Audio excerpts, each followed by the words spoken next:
No. Yeah. Okay, this is something that we could not have even have begun to have done prior to being in calculus. So we can do stuff like this where we've got situations that are dynamic. They are changing in time, and we can look at a specific value and say, okay, at that time, what is going to be the rate of change of this quantity, for whatever quantity we're talking about.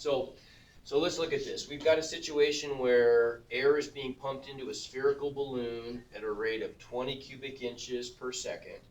We want to find the rate of change of the radius when the radius is 15 inches. Okay, so let's go through this process, and then when we're done, and this, by the way, this is really not a super hard process, but it's a really cool process. It allows you to do solve some interesting problems. So we'll go through this process, and then we'll kind of go back and see if we can articulate a procedure that we could use for other problems like this. Okay? Got it. So step one, let's try to identify, what are the quantities that we're talking about, and maybe draw a picture. Okay, so this is a pretty simple picture. Our picture just looks like a sphere, right? We have a spherical balloon. And really the only measurable quantity on a sphere is what? Radius. We could calculate other things from that. Or diameter. But we just get, probably radius is what we want. So we've got R, right? And let's see if we can identify some stuff that's given to us. Well, they tell us we want to find the rate of change of the radius when the radius is 15 inches.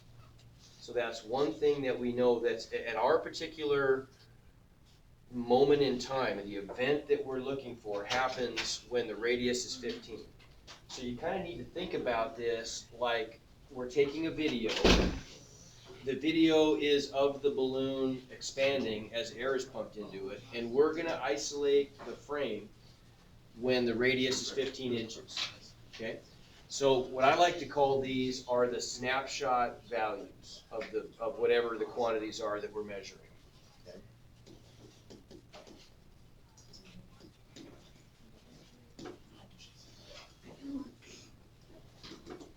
So one of them is R.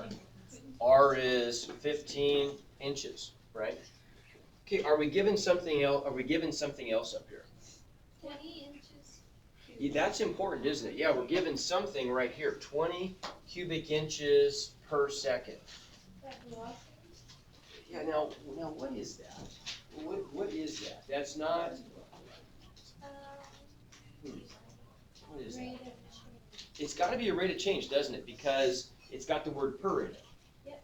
Right? So it's a fraction. It's a quotient of cubic inches and seconds. Now, what does that describe here? What is it describing? Air is being pumped into the spherical balloon at that rate. So what do you think? It's not, and this is not really a kinematic quantity. This isn't. We're not really looking at things like position and velocity and acceleration. Those are rates also, right? And we're used to those, especially physics types. We're used to those because we've talked about them so much.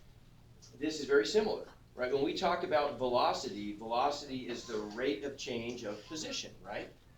Okay? Right. So this is a different kind of rate though. This is a rate of change of what? Now, if we talk about velocity, what would the units be? Meters over second. Typically be meters per second or miles per hour or something like that, right? It'd be units of what on the top? Measurement. Measurement, specifically what kind of measurement? Okay, linear measurement. So units of maybe distance, right, over units of time. And so it's a rate of change of, or units of position over units of time, right? So it's a rate of change of position with respect to time. Now, what are these units? We can use that same, and that's called dimensional analysis. And that's a good trick to use in math and physics. We can a lot of times look at a quantity and say, okay, what is that quantity? Well, I can just about tell based on the units that are being used. So cubic inches per second. Cubic inches are a measure of volume. Yeah, they're a measure of volume, aren't they? Right? So I'm looking at volume, units of volume divided by units of time. And so that's probably a rate of change of volume. respect to time. But we don't often say that. If we ever say a rate of change of something, what is probably the implied quantity that we're comparing it to? Yeah, well, if I say the rate of change of position, I don't usually say with respect to time, because that's almost always implied. It's seldom that we ever talk about a different kind of a rate in physics, when we're talking about real world problems. Usually we measure the change of a system with time. We might do other things periodically, but then we'll just be more specific when we do. So that's sort of implied. I would call this the rate of change of volume. And how would I write that? R represents radius. What's a quantity that I can use that represents a rate of change of volume with respect to time? Okay, not dRdt, dVdt, right? This is dVdt. That's our calculus way, and think what we've talked about in calculus. You know, we've talked about derivatives a lot now, and sometimes we sort of get focused on derivatives as functions when we're looking at graphs maybe, and we're trying to find tangent lines and things like that. But we're entering kind of a phase now where we're going to look at some more applied problems, and we're going to focus more on derivatives as rates, right? So a rate of change of volume with respect to time, that's what dV/dt represents for us, right? Okay, and that is equal to 20 cubic, not inches, it's inches, right? There's an M there, typically. Cubic inches per second.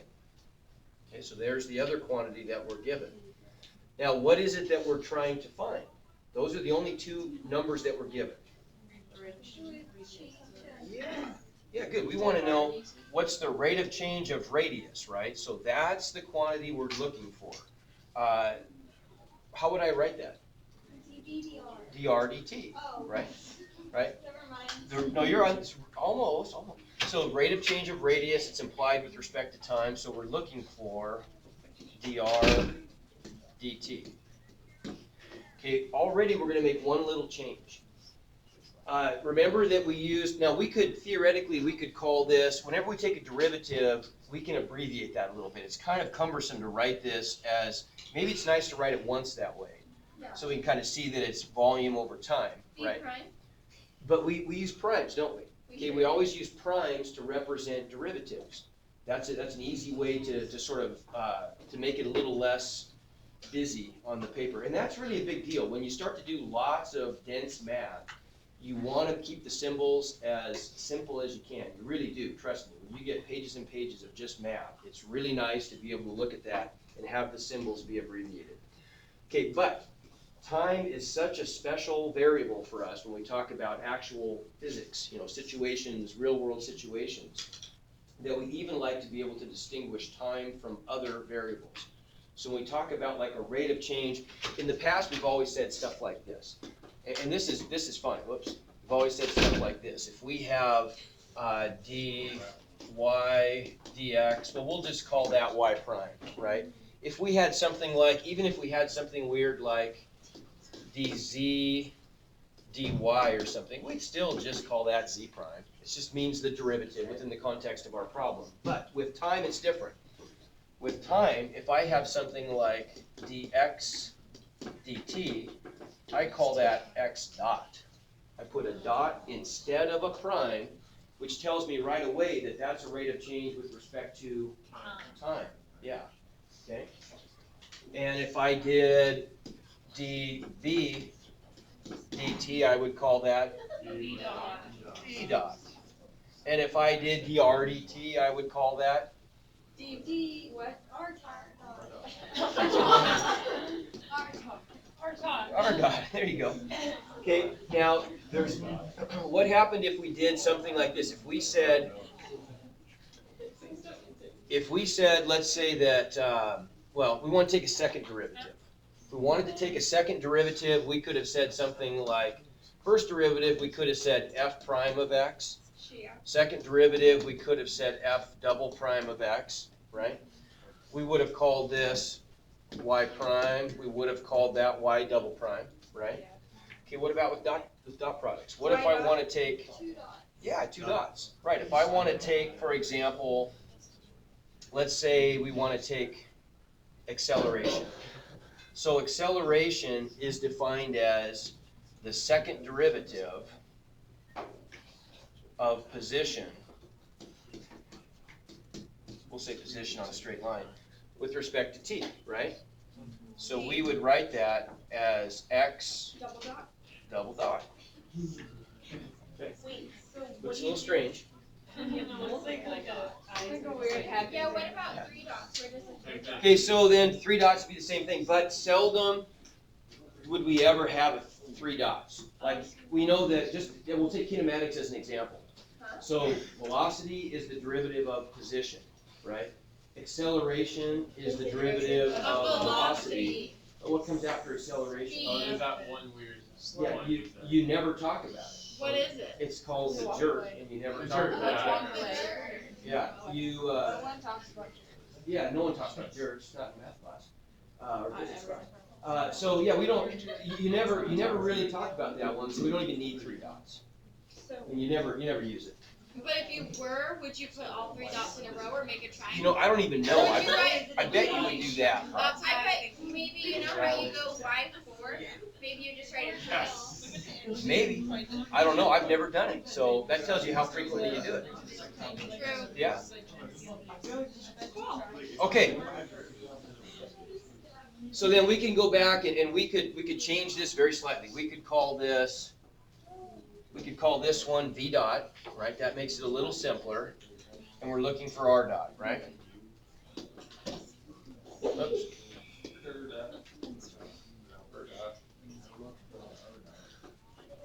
Okay, that's step 1. What did we do in step 1? Well, we drew a picture, if applicable. In most cases it is. And we identified what I call the snapshot values. We identified the values of all of the quantities and rates at the particular instant we're interested in, right? At the snapshot of the video that we're focusing on, right? Okay, so now that's step 1. Okay, step 2. Step 2 is, well, anybody want to make a prediction about step 2? No, it'll be more. Okay, it's gonna have to, right, we're gonna have to do some calculus at some point, right? Differentiation. Maybe some quotient, product, or chain rule. Maybe it'll get mixed in there. Now, think about the title of what we're doing. It's called related rates, right? We're gonna really. So what we want to do is we want to come up with, in this fancy word, we want to come up with a differential equation. That's a 10-cent word that just means, all it means is an equation involving one or more derivatives. That's it. That's all it means. So we want to come up with an equation that uses some derivatives, some rates in our case, right?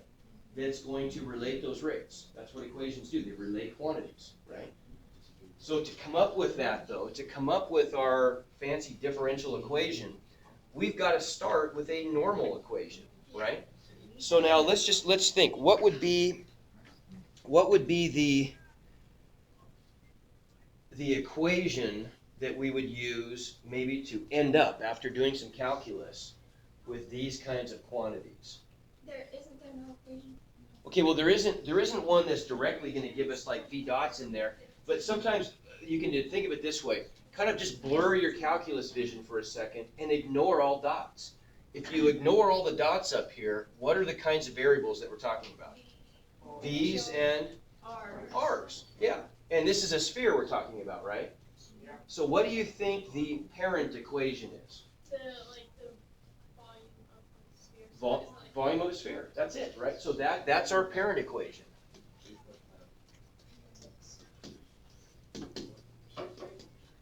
The parent equation is going to be the dotless equation that links all of those variables and rates, right? So ignoring the rate part of it, ignoring the dots, we have V's and R's. And for a sphere, we have the equation V equals 4 pi.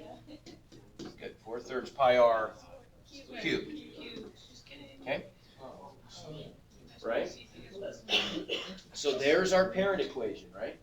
But now, in order to calculusify this, right, we've got to turn this into a differential equation by doing what? What did we just talk about? Taking the derivative What are we gonna differentiate with respect to here? The ball parent. T. Exactly. See, this is different. Even a week ago, this would have been pretty weird to you guys, right? Because when we see an equation like this, listen please. When we see an equation like this is v as a function of r, isn't it? Right? So we would have always thought about this in terms of taking the derivative of v with respect to r. We even did that once before, right? We've done that, and let's just remind ourselves what happened. I'm going to erase this in a second, but I want you to be able to see the difference in what's going on. So if I calculate v prime of r, or let's just write it as dv dr. If I calculate dv dr, I get what? 4. Right, 4 pi r squared. Remember, and we commented on that. That was a little strange. That the rate of change of the volume of a sphere, with respect to radius, is equal to the surface area. Strange, right? Very strange. But that's true. That's not what we're doing here, though. We're trying to link these variables to time. They're changed with respect to time, right? So we're going to implicitly differentiate with respect to t, right? This is kind of the new stuff we're talking about. So we're going to do this. We're going to implicitly differentiate each side. What are we going to get? And we're going to call this step 3. What do we get from the left side? If I differentiate with respect to t, what do I get? V dot. Right? V prime, but it's not a prime because we're differentiating with respect to t. It's a dot. Okay? So it's a V dot. What about the right side? 4 pi r squared. Okay, I'm going to get, the first step is going to be, I've got this constant out front, and I've got something cubed, right? The derivative of something cubed is 3 times something squared. Well, the 3's cancel, and I get 4 pi r squared. But now by the chain rule, after I've done the power, I look inside. What's the derivative of r with respect to t? 1. R dot. Wait, so y dot is y to 1 and r dot is r to 2? R dot means the r dt. Right? Yeah. Question?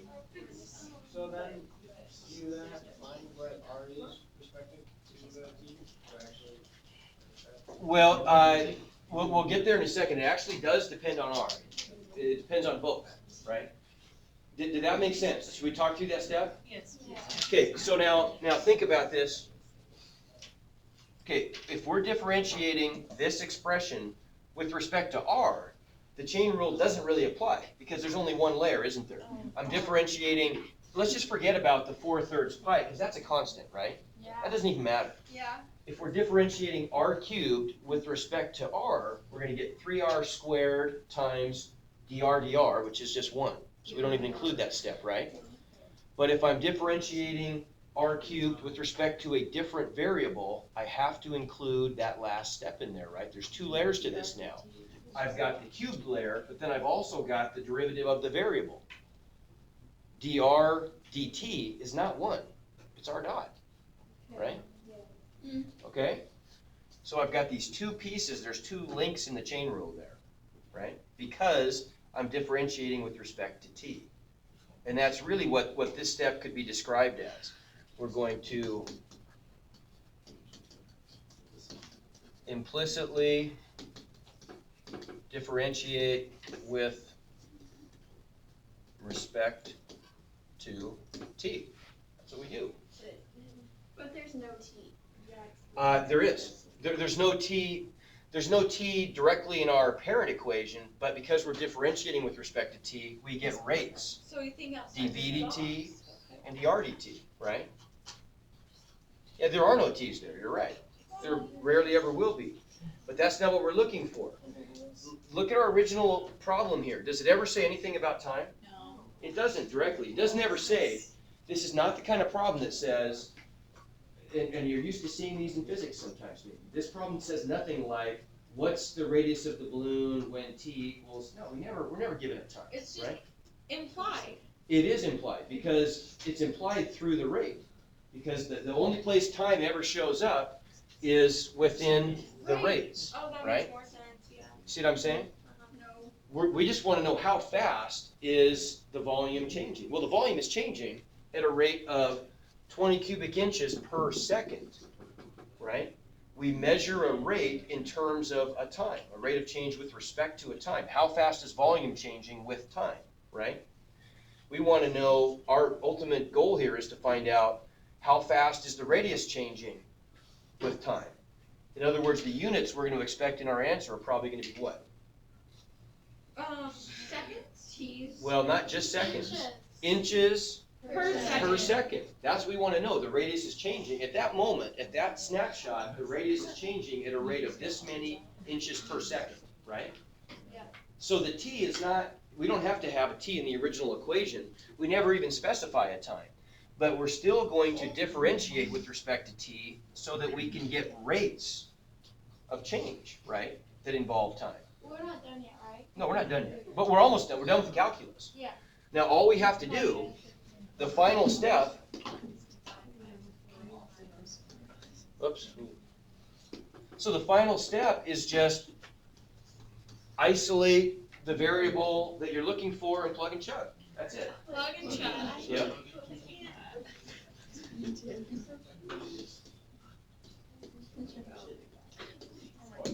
Okay, Plug and chug. yeah, so Wait, then, yes, can we put the 15 in the little R dot spot or no? not in the R dot, But in the R squared. we can, in the R, Let's do it. right? So now we're gonna plug in the values that we know, right? But I would recommend first, because variables are easier to manipulate than numbers, right? Numbers takes more writing, especially if they have units attached to them. Let's go ahead, this is what we're looking for is R. So let's algebraically, or R dot, sorry. Let's algebraically isolate our dot, really simple. What does that involve? Yeah, good, dividing each side by 4 pi r squared. So we end up with the equation R dot equals V dot divided by 4 pi r squared. Now we just, plug and chug, plug in the numbers and what do we get? V dot was it 20? Can't remember. Yeah. So we got 20 cubic inches per second divided by 4 times pi times 15? Was the number 15 though? Yeah. For the radius? Okay. 15 inches quantity squared, right? So what's that give us? In our calculator then, that's gonna be 225, right? So we're gonna get, and we could just plug this directly into our calculator, but this is gonna give us 20 divided by 225 times 4 is 900, so we're gonna get 900 pi. So whatever that is. We could take out a 10, so we get 2 over 90 pi. It's a pretty small rate, isn't it? Right? What is that Where roughly? did S go? Where was S? Well, that's a second. So let's put the units in. So here I get cubic inches per second divided by square inches, right? So that cancels out. So so the square inches, I can cancel out an inches squared, top and bottom, right? What do I end up with? Inches per second. So what is that? Somebody with a calculator handy. Wow. Okay, so it's roughly, I mean, that doesn't seem like very much, but that's what it gave us. It kind of makes sense though. Think about a balloon with a radius of 20 inches. That's a big guy. That's a big balloon. That thing's about that big around, right? Wow. If I'm putting in 15 cubic inches per second, well, there's a lot of volume in that balloon, right? Yeah. 4/3 pi r cubed. R cubed is going to be what, 8,000? Yeah. I mean, so we're going to have a really big times 4/3 pi. We have a really big volume there. Plugging in an additional 15 cubic inches per second is just barely making a dent, right? And so you wouldn't expect the radius to be changing very much, and it's not. It's only changing by 7/1000ths of an inch every second, right? Okay? But that's pretty cool that we can get that quantity though, right? Super cool. Super cool, yeah, Too cool for school. maybe. I think That's enough for the day. that might be enough for the day. Yeah, we need to do the assignment. I'm confused. Oh, I was thinking trivia. Say it again. Yeah, I'm trying so hard to concentrate, and I don't know why, but I'm so. We only have 13 minutes. I think maybe just trivia for the day. Our minds are tired. Okay. Minds are tired. I really am. I'm really trying to focus. But do we work tomorrow? Yes.